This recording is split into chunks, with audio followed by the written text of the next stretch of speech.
Breaking tonight, the threat of major retaliation after Iranian state media confirmed Iran's supreme leader, Ali Khamenei, has been killed by U.S.-Israeli strikes.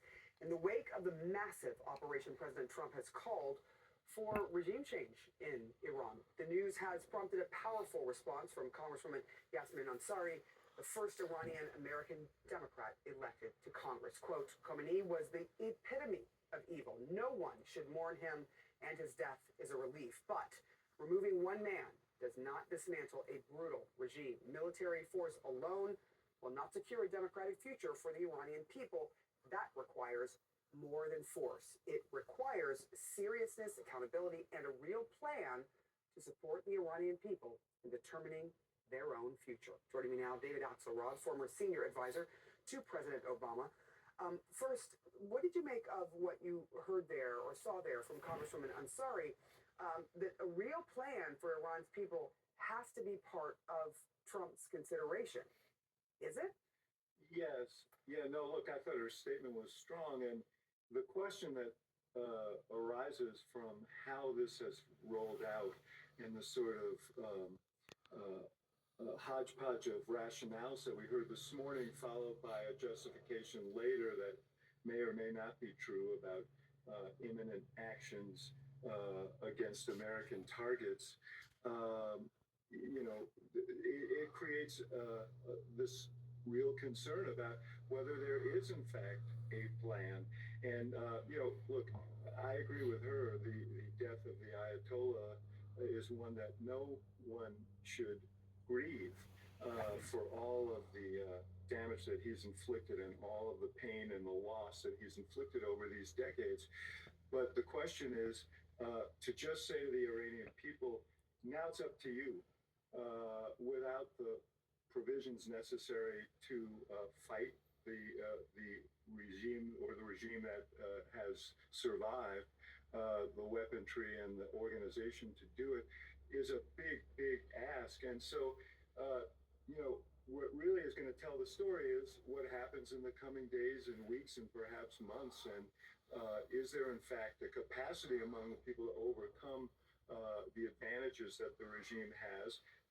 And what will that look like? And so I agree with her completely. This didn't feel as if it was well thought through, and it felt like the rationales were shifting all the time. And so it creates issues that the regime has, and what will that look like? And so I agree with her completely. This didn't feel as if it was well thought through, and it felt like the rationales were shifting all the time.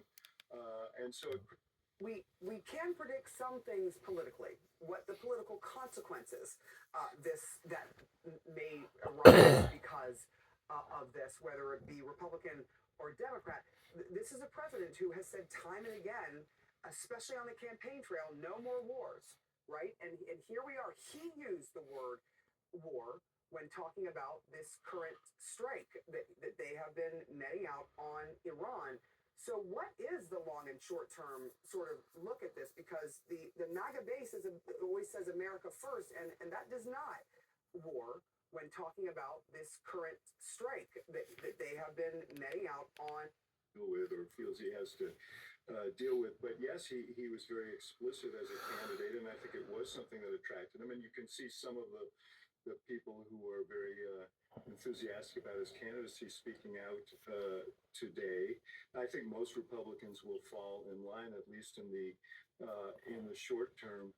I think so that's one risk. I think there's a bigger risk, Sarah, and that is Americans really elected Donald Trump to do two things. One is to fix the border, and he has made great progress on that.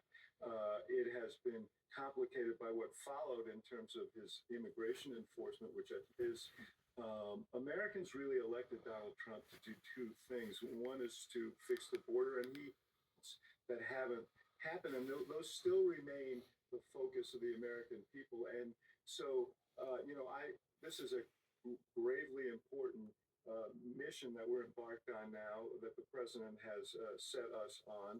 And we, as you say, we don't know how it's going to turn out, and it could be miraculous and it could be disastrous. And so we'll wait and see.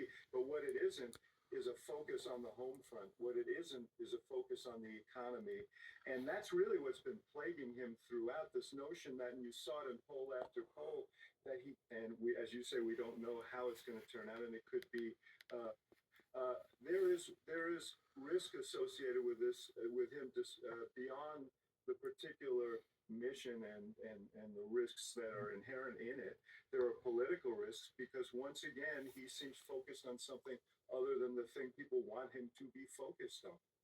Look, I think what you said about how this all ends will have a big, that will be the deciding factor as to politically if this hurts or helps.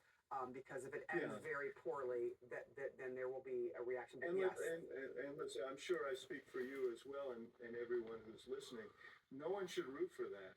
No one should root for that. The Iranian people are valiant, and they've been fighting for decades for their freedom, and we should all root for that. And we should all root for a quick end to this and a positive result from this. And if that happens, we should all cheer. There'll be questions about how we got into it. There'll be questions about whether Congress should have played a bigger role in it.